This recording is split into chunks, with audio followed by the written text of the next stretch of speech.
Good afternoon. Thank you for being with us. It's good to see you again. And let me ask you, it's nearly a year since you took up office in Geneva and exchanged corridors of power in the US Congress for others in Geneva at the World Trade Organization. What have been your impressions of how things work in Geneva, and how different is that from Washington, DC? Well, first of all, thank you very much for hosting me. It's great to see you, Jeffries, again, as always, and thank you very much for the opportunity. So there are a lot of, I think, more similarities than differences between working in Washington for Congress and working in Geneva. A lot of similarities. I think in each, everyone is representing their own interests, of course, whether it's congressional district or state in DC, or here in Geneva, whether it's your government or an NGO, civil society, or business. And I think the other thing I would note is that you can't, in both places, you can't get anything done in either place without what I would call the 3 C's: coalitions, collaboration, and consensus. So while it's easy to block things from happening, if you want to get something done, you have to work with others. And I certainly learned that lesson and saw that firsthand in Washington. And I definitely see that here in Geneva. Raw power and extreme views only get you so far if you want to be constructive. And of course, there are always interests who don't like change and who don't want to see change. And so that's something that if you want to achieve something, you have to work with others. Absolutely. Thank you very much. And of course, as we speak, a horrible war is going on between 2 WTO members, Russia and the Ukraine.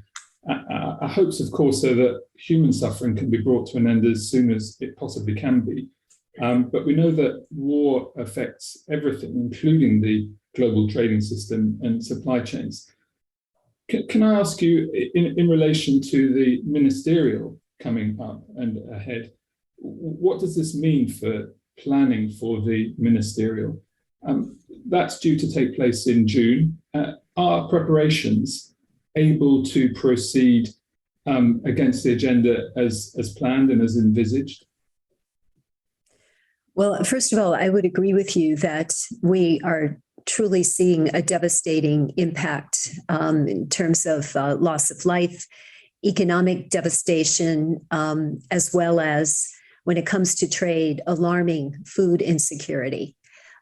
So these are things that members are discussing, and the issues come up in every meeting where there is a discussion on these issues. So we are very much hoping that there can be a resolution that would allow these negative effects to stop and to see the end of the loss of life in particular. The food insecurity question is enormous, given that both Ukraine and Russia are such huge sources of products like wheat and fertilizer, sunflower oil, et cetera. As to your specific question on MC12, back in February, the members decided that they would reconvene MC12 the week of June 13th.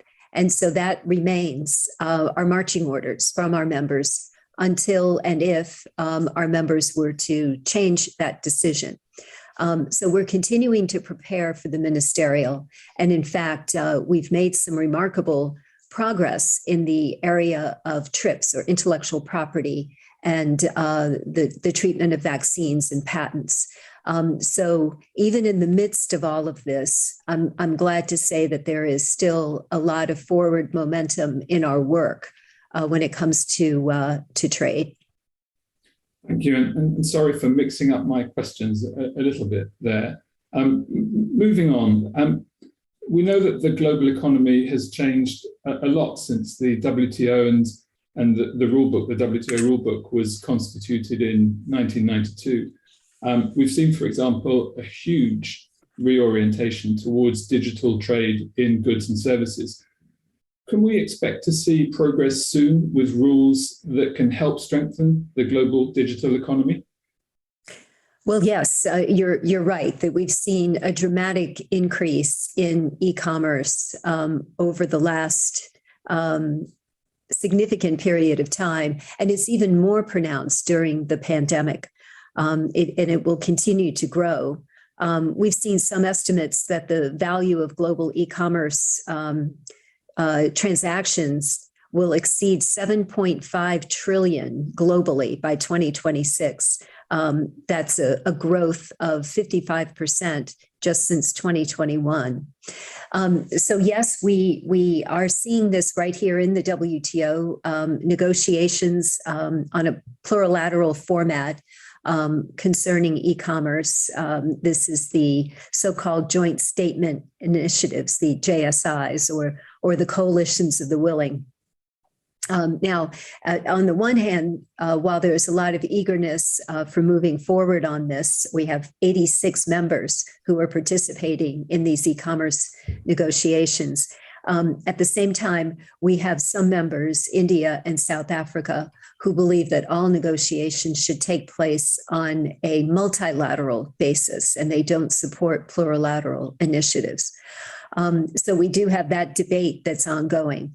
But the JSI negotiations on e-commerce have been quite productive, and the parties are seeking to reach convergence on a majority of the issues by the end of this year, which is a very ambitious but doable goal if the parties are willing to establish common rules on enabling e-commerce, promoting openness and trust and transparency, also a series of cross-cutting issues for telecommunications and market access issues for e-commerce firms. So this is a very big issue, and it's taking a lot of member attention here at the WTO.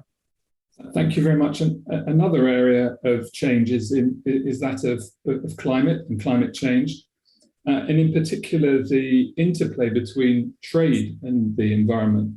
And so far, it seems we haven't really been able to find the right balance between two objectives. You know, on the one hand, the need to prioritize protection of the environment, and on the other, to ensure that we have the disciplines that we need to prevent environmental protection from becoming a source for trade distortion.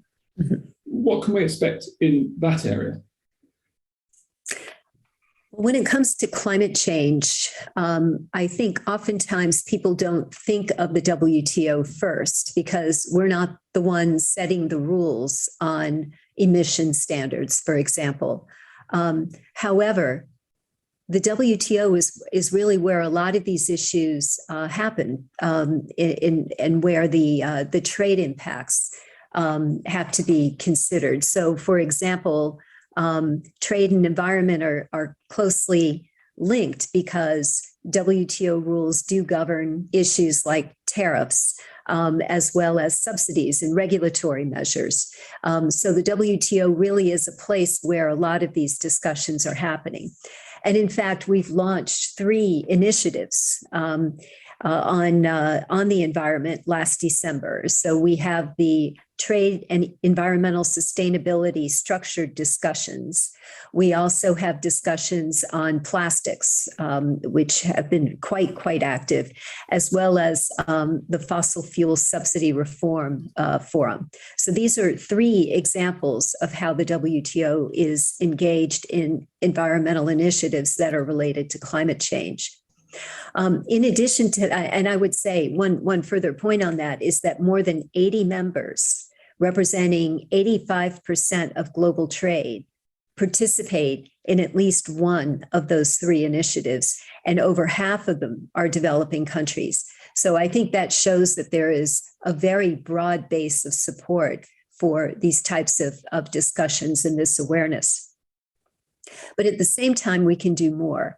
We can make climate-friendly goods and technology more readily available if, for example, we were to resuscitate the environmental goods agreement negotiations. And that's definitely something that there's support for, and I think it could achieve many goals in making products that help countries become more environmentally sustainable. It makes them cheaper to obtain when you remove those tariff barriers. Got it. And of course, we've seen that the EU, following its development of the EU carbon trading system, is now turning to externalize that system by regulating for so-called carbon border adjustment mechanisms. And this is really, you could say that perhaps the shape of things to come. So could you tell us a little bit about your work at the WTO to help ensure balance with these types of mechanisms? Well, you're absolutely right that many countries, including the EU or economies, are considering systems to address this, the border tax adjustment type mechanism. Now, it's controversial for some of our members. Many developing countries and countries that rely on high carbon intensive industries are concerned about protectionism and that this might hurt them. Others, however, point to the environmental advantages of having measures like this. But I think the problem is that right now we have a proliferation of measures that are trying to address this problem. And we really need to have a common approach to carbon pricing. Right now, we have 70 different carbon pricing schemes globally, and they cover less than 22% of emissions. So we could have even more, and they're not really covering very much in the way of emissions. And then the carbon prices that are generated by these systems vary widely, from as low as $1 US, to more than 130 US. So widely disparate. And we need to really have some type of global mechanism to be able to approach this and to assure that measures are not adopted in a discriminatory manner, and that the needs of developing and developed countries, of course, are addressed to enable a just transition that is effective in reducing emissions. I always feel that the worst way to address this is through litigation, and that we really need to address it through negotiation and discussion among our members. And I would argue that the WTO is the ideal place to do that. We're a multilateral organization. We have nearly everyone at the table. So it's a tremendous place to be able to have that discussion. 70 different systems. That sounds more like a spaghetti bowl than a challenge. So good luck with that. Last question, and thank you again for being with us and for answering these questions. But the last question is to turn to another interplay that can often cause friction. And that's the one that deals with the role of the state and its economic resources and power in the global trading system. Where are we with trying to find a formula that can help here? Well, this is a very complex issue, and different economies bring different perspectives to the table.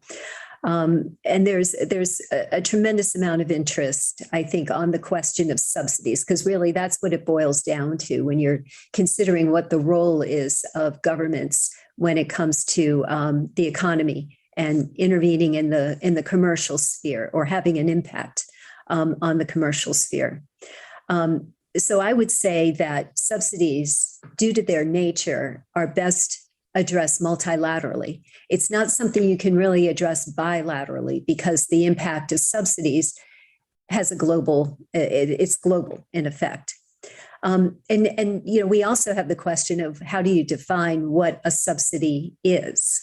In the WTO, we have rules that define what a subsidy is, But when it comes to the role of government with respect to subsidies, the question is starting to get more complicated.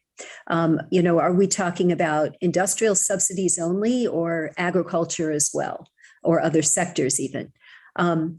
Are we talking only about subsidies provided by non-market economies, or are we talking about any kind of government intervention in the economy? And of course, this is especially pronounced when we're talking about recovery from the pandemic, or any type of economic stimulus, or subsidizing industries to reshore back to a particular country, whether it's semiconductors or PPE, personal protective equipment. And what about those who don't subsidize now because they can't afford to, but they want to create the policy space to be able to do so in the future? So these are the questions that members are asking themselves. And again, here too, the WTO is the optimal forum for addressing these types of issues, assuming the members decide that that's in fact what they want to do. We're member driven, so the members have to decide that it's an issue that's ripe for negotiation. The first step, of course, is getting the facts. And that's what we're in the midst of right now. The WTO, together with the World Bank, the IMF, and the OECD, we're working on a factual study to survey the state of play when it comes to global subsidies and provide that information to our members. And that study is at quite an advanced stage right now. Thank you very much, Deputy Director General. Those are all of our questions, and you've been very kind in joining us to answer them today. And we wish you well with the work that lies ahead. So thank you very much again. Well, thank you very much, Jeffries. Appreciate it.